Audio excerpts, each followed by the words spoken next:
Good morning students, welcome once again in Clever International online classes.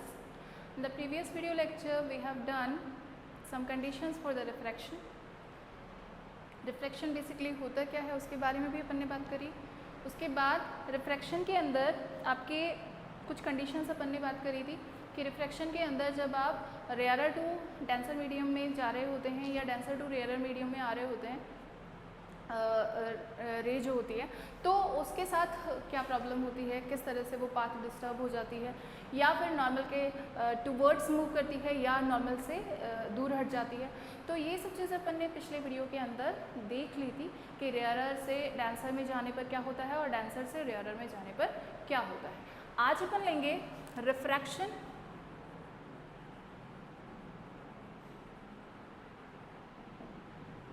Bye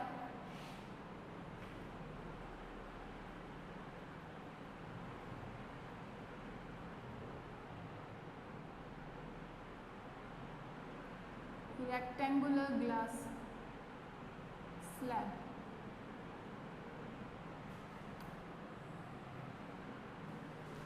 एक rectangular glass slab आपको लेनी है और कुछ ग्लास स्लैब के थ्रू, क्योंकि उसकी दो सरफेस बनेगी रिफ्रैक्टिंग सरफेस. एक तो होगी अपर एरिया पे जब एयर से रे जो होगी वो ऑब्लिक्यूली ग्लास स्लैब में एंटर करेगी, और एक होगी जब ग्लास स्लैब से एंटर करती हुई रे जो होगी वो कहाँ पर वापस से पास होगी, एयर में पास हो जाएगी. जैसे कि आपने देखा होगा कि काउंटर पे रखी हुई जो ग्लास स्लैब होती है उसके नीचे के जो अक्षर होते हैं, जो भी आपने चीज़ें रखी हुई है या फिर आपने शॉप्स पे देखा होगा कि जो ग्लास के नीचे टॉफ़ीज़ वगैरह या जो भी आर्टिकल्स रखे होते हैं वो थोड़े ऊपर दिखाई देते हैं, उभरे हुए दिखाई देते हैं. जैसे कि वर्ड्स, अगर काउंटर पे कोई आपने पेपर लगा रखा है रेट का परचेसिंग के लिए, मान लीजिए कि रेट स्लिप्स लगा रखी है, किसकी कितनी रेट है, तो वो वाली आ जाएगी कि उसके अंदर आपको जो वर्ड्स होंगे, प्राइसेस जो हैं उसकी, वो आपको उभरी हुई दिखाई देगी. आप अपने आप ही इसको प्रैक्टिकली देख सकते हैं. आपके पास स्केल होगा, उस स्केल को आप उस पर आपकी बुक के ऊपर किसी भी वर्ड के ऊपर रख के देखिएगा, आपका जो अक्षर है वो थोड़ा, जो वर्ड है उसके नीचे वाला वो थोड़ा उभरा हुआ दिखाई देगा. तो उसका रीज़न क्या है? उसका रीज़न भी वही है, रिफ्रैक्शन. क्योंकि जो प्लास्टिक स्लैब है वो क्या, प्लास्टिक का जो आपके पास स्केल है वो भी क्या है, एक ट्रांसपेरेंट मीडियम है. एयर भी आपका ट्रांसपेरेंट मीडियम है. मीन्स टू ट्रांसपेरेंट मीडियम्स का जो रिगार्डिंग यहाँ पे जो कॉम्बिनेशन बना है, उस कॉम्बिनेशन के अंदर जब रे पास होती है from one transparent medium to the another transparent medium, तो जो कॉम्बिनेशन यहाँ पर होता है उसकी वजह से ये सब कुछ आपको दिखाई देता है. तो glass slab, rectangular glass slab के थ्रू किस तरीके से कोई रे आपकी रिफ्रैक्ट होती है, किस तरीके से वो अपने पाथ से डिस्टर्ब हो जाती है, उसका रीज़न आपको पता है, because of the difference of the speed in the both media. दोनों मीडियाज़ के अंदर जो उसकी स्पीड है वो डिफ़र होगी और उस डिफरेंस की वजह से ही वो अपने पाथ से क्या हो जाएगी, डिस्टर्ब हो जाएगी. ये अपने पिछले वीडियो में मैंने आपको बताया था कि रिफ्रैक्शन के पीछे का जो रीज़न होता है वो होती है उसकी चेंजिंग स्पीड, यानी जो चेंज हो रही होती है when ray is entering from the one transparent medium to the another transparent medium. तो यहाँ पर मैं बात कर रहे हैं ग्लास स्लैब की. मान लीजिए कि एक अपन ने वाइट शीट ली है ड्राइंग बोर्ड पर और उसको पेस्ट कर दिया है ड्राइंग बोर्ड के ऊपर. उसको पेस्ट करने के बाद आपने उसके ऊपर एक कांच की स्लैब रख दी है जिसको आपने नेम दिया है A, B, C और D. ठीक है, इस कांच स्लैब को आपने नेम दे दिया A, B, C और D. यहाँ पर देखिए ये जो AB सरफेस है, ये AB सरफेस एयर और ग्लास, ऊपर की तरफ कौन सा मीडियम है, एयर है, और नीचे ग्लास है. यहाँ पर जो CD सरफेस है वो क्या है, ग्लास और एयर के बीच की सरफेस है. तो आप क्या कह सकते हो यहाँ पे कि A B and C D both are refracting surface.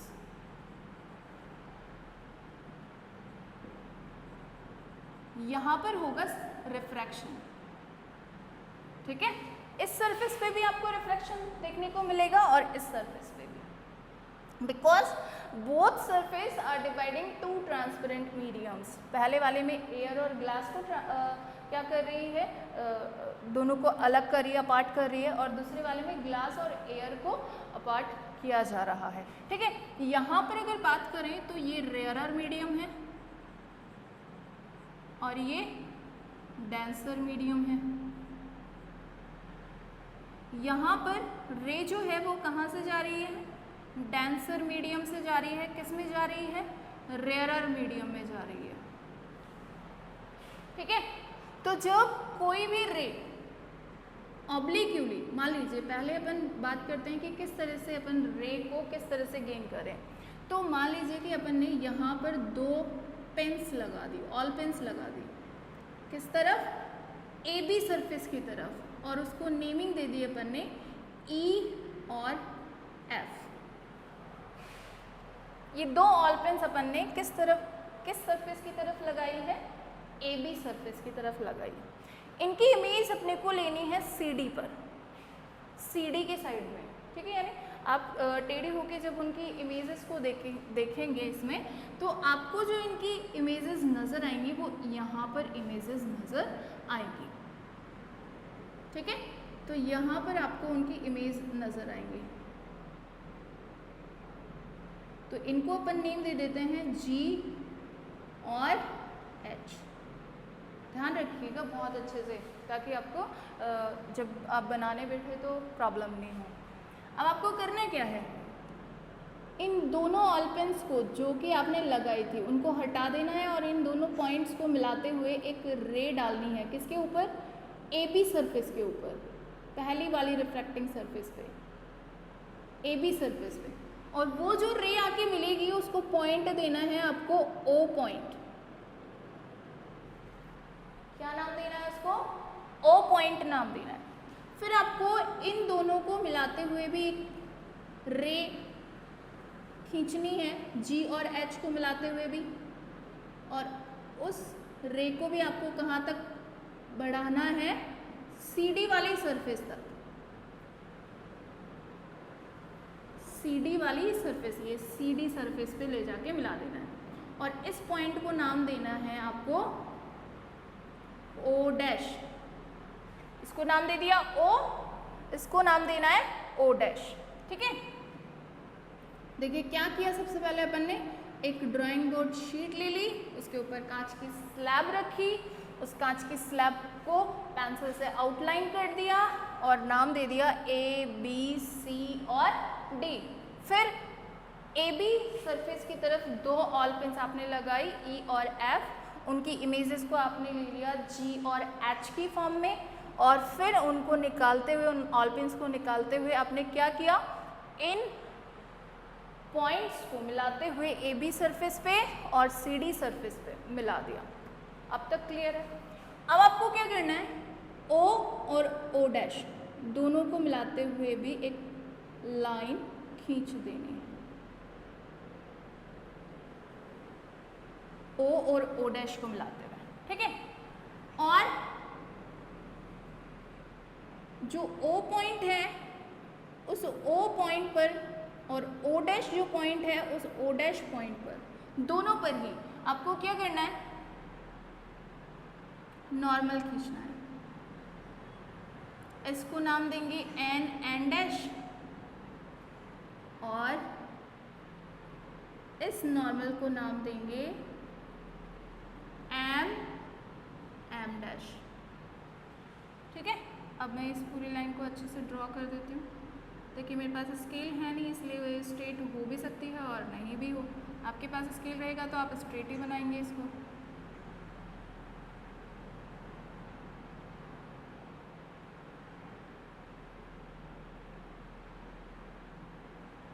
Right बेटा, इस तरीके से हो जाएगा। आप देखिए ये नॉर्मल आपने खींच दिया। अब अगर आप यहाँ पे देखें तो ये जो एंगल बन रहा है, ये जो एंगल बन रहा है, आप क्या कह सकते हो यहाँ पे कि ई एफ जो आपने ली थी उस ई एफ को छोड़ो, ई ओ ले लो, क्योंकि ई से शुरू हुआ और कहाँ तक आया, ओ पॉइंट तक आया ना। तो ई ओ को आप क्या मान सकते हो, इंसिडेंट रे। ठीक है, ई ओ क्या है, इंसिडेंट रे है। तो ओ डैश एच क्या है,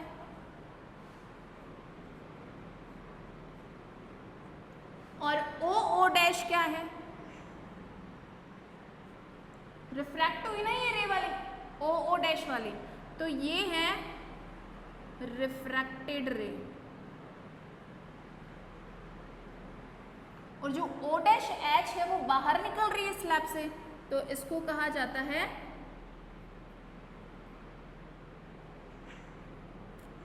इमर्जेंट रे। क्या कहा जाता है इसको, इमर्जेंट रे। नाउ उसके बाद देखिए एन डैश और एम डैश दोनों क्या है, normal at A B and C D surface respectively. N dash A B पे और एम डैश कौन सी सरफेस पे है, सी डी पे। अब देखिए यहाँ पे ये वाला जो एंगल, इस एफ को मैं इधर की बजाय यहाँ लिख देती हूँ, ये वाला एंगल क्या है, आई। ठीक है भाई, और ये वाला एंगल क्या है भाई, रिफ्रैक्ट हो गई तो ये क्या हो गया, आर। इसको अपन बोलते हैं I1, इसको अपन बोलते हैं R1। ठीक है, यहाँ पर ये फिर से क्या आ गया, इस वाली सरफेस के लिए ये इंसिडेंट रे भी तो हो गई, तो ये आ गया I2। ठीक है, और ये आ गया R2। तो I1 and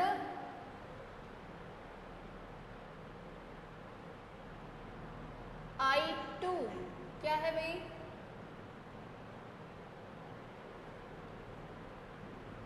incidence angle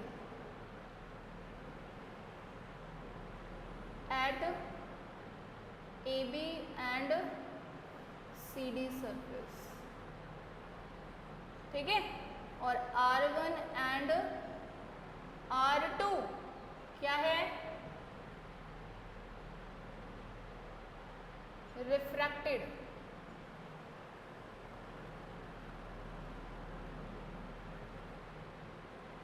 refracted angles.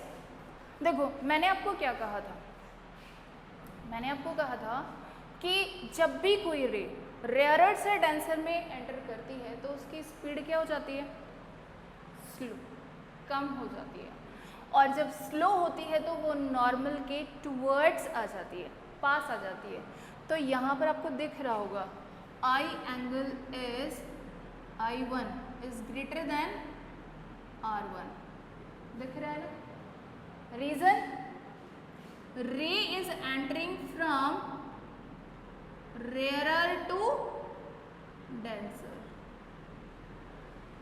कहाँ से कहाँ एंटर कर रही है, रेयरर से डेंसर में एंटर कर रही है, तो जाहिर सी बात है वो नॉर्मल के पास आ जाएगी, नॉर्मल की तरफ झुक जाएगी। यहाँ पे देखो कहाँ से कहाँ एंटर कर रही है, डेंसर टू रेयरर। तो यहाँ पर देखिए I2 is smaller then, angle लगा लीजिएगा इनके, angle I2 is smaller then angle R2। ठीक है, रीजन, कहाँ से कहाँ एंटर कर रही थी, ray denser to rarer medium, denser से रेयरर में जा रही है, डेंसर से रेयर में जा रही है मतलब स्पीड हाई हो जाएगी, हाई होगी तो वो क्या करेगी, नॉर्मल से दूर हट जाएगी, ठीक है, अपार्ट हो जाएगी नॉर्मल से। एक चीज़ और जो इम्पॉर्टेंट होती है, जब आप इंसिडेंट रे को क्या करते हो, आगे की तरफ एक्सटेंड करते हो, तो आप ये देखोगे कि जो बनने वाली आगे रे होती है ना, वो इमर्जेंट रे के पैरेलल बनती है, ये दोनों रेज, वो बहुत इंपॉर्टेंट है। जो बनने वाली रे होती है वो पैरेलल जाती है, यानी emergent ray is parallel to the incidence ray. Emergent ray जो निकलती है वो इंसिडेंस रे को अगर आप एक्सटेंड करें तो दोनों एक दूसरे के पैरेलल आ जाती है, एक दूसरे के साथ साथ चलती है। तो ऐसा क्यों होता है, उसका रीज़न है, जितना रिफ्रैक्शन सरफेस AB पे हुआ था उतना ही रिफ्रैक्शन आपको सरफेस कहाँ देखने को मिलेगा, CD पे भी देखने को मिलेगा, लेकिन अपोजिट साइड, ये अंदर की तरफ था तो ये बाहर की तरफ होगा, ठीक है। यानी आप एक तरीके से मान सकते हैं कि अमाउंट सेम रहेगा लेकिन किस में रहेगा, अपोजिट डायरेक्शंस में रहेगा, जिसकी वजह से आपकी इमर्जेंट रे और आपकी जो इंसिडेंट रे जो होगी वो दोनों की दोनों क्या हो जाएंगी, पैरेलल हो जाएंगी एक दूसरे के। तो ये बहुत इम्पॉर्टेंट है ग्लास स्लैब वाला। इसका रीज़न ये भी है क्योंकि पिछली बार डेविएशन जो है प्रिज्म का डेविएशन वाला क्वेश्चन वो पूछा गया था और इस चैप्टर के अंदर से भी रे डायग्राम्स नहीं आए हैं और इसको भी नहीं पूछा गया है, तो इसलिए बहुत इम्पॉर्टेंट हो जाता है क्योंकि हर बार एक चीज़ ज़रूर पूछी जाती है इनमें से, डेविएशन या फिर इसमें से, तो पिछली बार नहीं आया है, इसका मतलब इस बार बहुत इम्पॉर्टेंट हो जाता है। तो आपको पहले ये डायग्राम बनाना आना चाहिए, उसके बाद इनके नेमिंग्स आने चाहिए कि किसको क्या कहा जा रहा है, किसका क्या नेम है, किसका क्या रोल है, कहाँ पर कौन सी रे बैंड हो रही है, तो क्यों हो रही है वो बैंड, उसका पता होना चाहिए आपको, ठीक है। तो सबसे पहले इसको डायग्राम्स को इस पूरे डायग्राम को समझना ज़रूरी है कि पहले अपन ने ग्लास स्लैब ली है, ABCD उसको नेमिंग दी है, फिर उसमें E और F दो ऑल पिन्स लगाई है AB साइड की, यानी AB रिफ्रैक्टिंग सरफेस की तरफ, जिसकी वजह से आपको इसका जो रिफ्रैक्शन दिख रहा है उसकी वजह से आपको G और H पर इसकी इमेज फॉर्मेशन आपको दिखाई देती है। जब आप E और F को क्या करते हैं, मिलाते हैं, उन दोनों पॉइंट्स को एक दूसरे के साथ मिलाते हैं, तो वो दोनों पॉइंट्स आपको AB सरफेस पे O पे जाकर मिलते हैं, O पॉइंट पर जाकर मिलते हैं।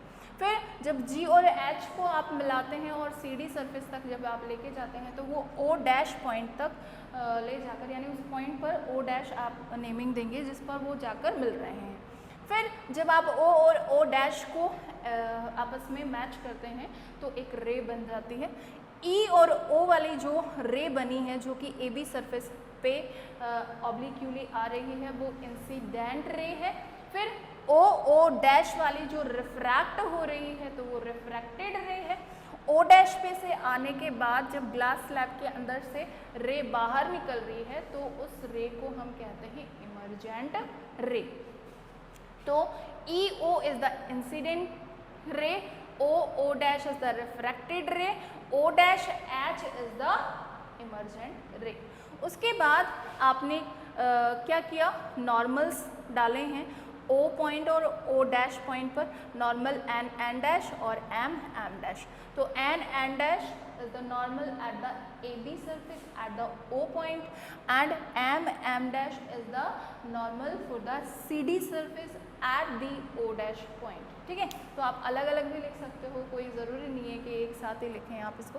फिर उसके बाद जब आप ये देखते हैं तो आपको पता चलता है कि यहाँ पर जब रे जो है वो डेंसर टू रेयरर मीडियम में आ रही है तो आपका जो आई एंगल है that is greater than the R angle, because ray is entering from the rarer to the denser medium, and when any ray is enter from denser to rarer to denser, then it will come towards the normal के पास आ जाती है। तो ये normal के पास आ जाने की वजह से आई जो एंगल है वो आर से बड़ा रहता है, या यूँ कह दें कि आर वाला जो एंगल है वो आई से छोटा बनता है। तो आई क्या है यहाँ पे? इंसिडेंस एंगल है। आर क्या है यहाँ पर? रिफ्रैक्टेड एंगल है। ठीक है, जैसे ही ये रे एक्सटेंड होकर सी डी वाली सरफेस पे पहुँचती है तो ये वाली जो रे है अब क्या बन जाती है? इंसिडेंट रे बन जाती है for the C D surface, क्योंकि ये सरफेस जो है वो ग्लास और एयर को क्या कर रही है? डिफर कर रही है। दो ट्रांसपेरेंट मीडियम के बीच की सरफेस है, ये रिफ्रैक्टिंग सरफेस है for the glass and air mediums. तो यहाँ पर इंसिडेंस रे हो गई है। इंसिडेंस रे होने की वजह से ये किससे किस में एंटर कर रही है? डेंसर टू रेयरर में एंटर कर रही है। तो ये क्या हो गई? मूव फ्रॉम दी नॉर्मल, दूर हट जाएगी। ठीक है, अपार्ट हो जाएगी, move apart from the normal. तो यहाँ पर जैसे ये दूर जाती है तो आपको दिख रहा होगा कि I is smaller than the R. यहाँ पर इंसिडेंस एंगल जो है वो रिफ्रैक्टेड एंगल से क्या बन रहा है? छोटा बन रहा है। ठीक है, उसका रीज़न आपको पता है, because ray is entering from the denser to the rarer medium, और रेयरर में जाते टाइम रे कहाँ मूव करती है? नॉर्मल से अपार्ट हो जाती है, दूर चली जाती है, अवे फ्रॉम दी नॉर्मल हो जाती है। ठीक है, तो यहाँ पर angle I is smaller than the angle R. ठीक है, ये हो गया अब तक। अब इसके अंदर आपको पता है कि एम डैश जो नॉर्मल था, यहाँ पर आई जो है वो इंसिडेंस एंगल है for the C D surface, R जो है वो रिफ्रैक्टेड एंगल है for the C D surface. उसके बाद बात करते हैं अपन कि अगर आप इंसिडेंस रे को क्या करें? एक्सटेंड करें। कहाँ तक? जहाँ तक इमर्जेंट रे निकल रही है वहाँ तक, तो आप देखेंगे कि आपकी इमर्जेंट रे और आपकी जो इंसिडेंट रे है they will be parallel to each other, एक दूसरे के पैरेलल हो जाएंगे। उसका रीज़न क्या है? Because we can say that at the surface of the AB and at the surface of the CD refraction will be equal in extent, but they will be opposite at on the both surface। दोनों surface पे opposite होंगे, लेकिन उनका जो extent होगा वो क्या रहेगा? सिमिलर रहेगा, लेकिन अपोजिट साइड्स में। जितने अंदर की तरफ ये रिफ्रैक्ट होगी उतने ही बाहर की तरफ यहाँ पर वो रिफ्रैक्शन शो करेगी। तो ये एक्सटेंशन जो होता है दोनों साइड्स का वो क्या रहता है? सेम रहता है, बट अपोजिट डायरेक्शंस में होता है। इसलिए ये एक दूसरे के क्या आपको मिलेगी? पैरेलल मिलेगी। कौन कौन सी रे पैरेलल मिलेगी? इंसिडेंट और इमर्जेंट रे दोनों पैरेलल मिलेंगी। तो ये आपका हो गया रेक्टेंगुलर ग्लास स्लैब से किस तरीके से आप रिफ्रैक्शन शो करते हैं। ठीक है, इस रिफ्रैक्शन के बाद अपन बात करते हैं लॉज की। तो लॉज मैं आपको पहले भी बता चुकी हूँ। लॉज जो थे रिफ्रैक्शन के, ये नेम्स आपको बहुत अच्छे से लर्न होने चाहिए इनके। इसके बाद जो लॉज हैं वो हैं, देखिए टू लॉज के बारे में अपन ने पिछली बार भी डिस्कस किया था। Just I am giving the brief rememorization of that. क्या था? रिफ्रैक्शन का फर्स्ट लॉ क्या था? Incidence ray, normal, refracted ray all will lie at the same plane at the point of incidence. जैसे कि ये दो आपके पास मीडियम्स हैं, ये एयर है, ये ग्लास है। ठीक है, ये आपकी इंसिडेंट रे हो गई, ये आपकी रिफ्रैक्टेड रे हो गई, ये नॉर्मल हो गया, और ये वो पॉइंट हो गया जहाँ पर ये लाई कर रही है। ठीक है, तो first according to the first law of refraction, incident ray, refracted ray and normal all will lie at the same plane at the point that is known as incidence point या point of incidence, point of incidence. ये आपका first law है, किसके लिए? Refraction के लिए। Second law, ये first law है, सेकेंड लॉ, ये क्या है आपका? इंसिडेंस एंगल, ये रिफ्रैक्टेड एंगल। तो sine of angle of incidence and sine of angle of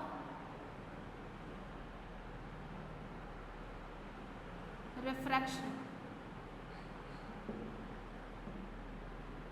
ratio of the sine of angle of incidence and sine of angle of refraction will be constant.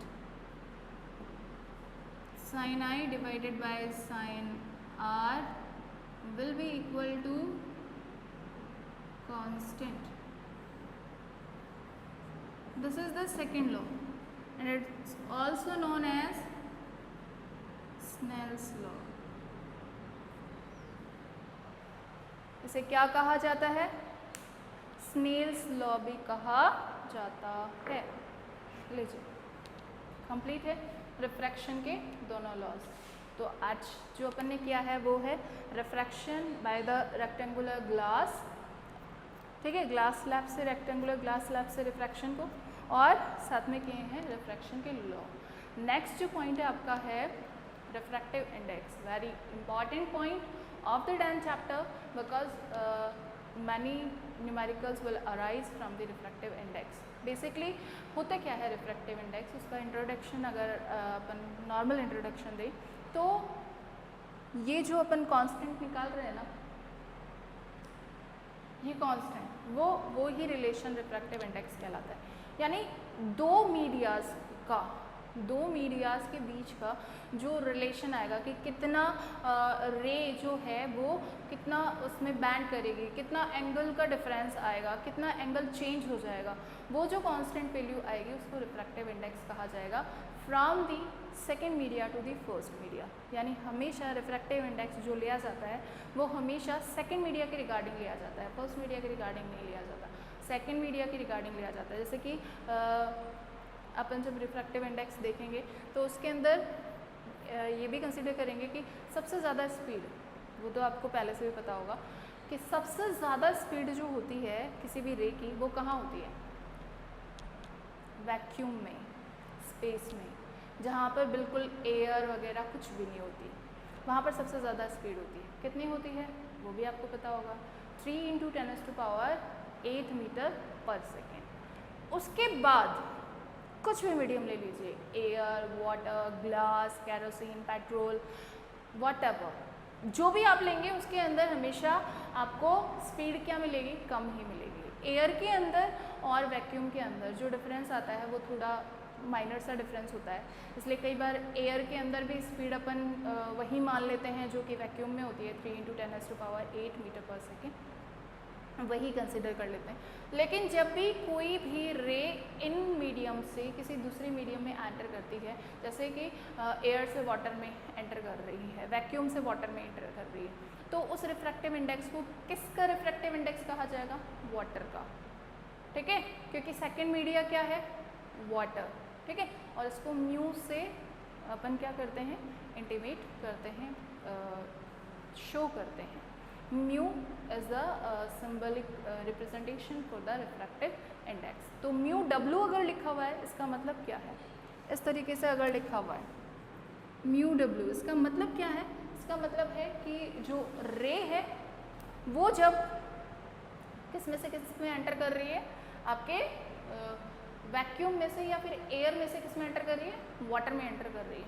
तो कितना change आया, उसके angle में कितना change आ रहा है, उसकी स्पीड में कितना चेंज आ रहा है, उसकी वेलोसिटी में कितना चेंज आ रहा है, तो वो आपका क्या कहलाएगा? Refractive index. यानी basically it is the relation between the velocities from the first media and second media. First media के अंदर आपकी वेलोसिटी कितनी थी रे की, और सेकेंड मीडिया में वो वेलोसिटी कितनी हो गई, उसके बीच का जो रिलेशन आएगा that is known as a refractive index. तो तो इसको डिटेल के अंदर अपन नेक्स्ट वीडियो में लेंगे और इसके रिगार्डिंग अपन न्यूमेरिकल्स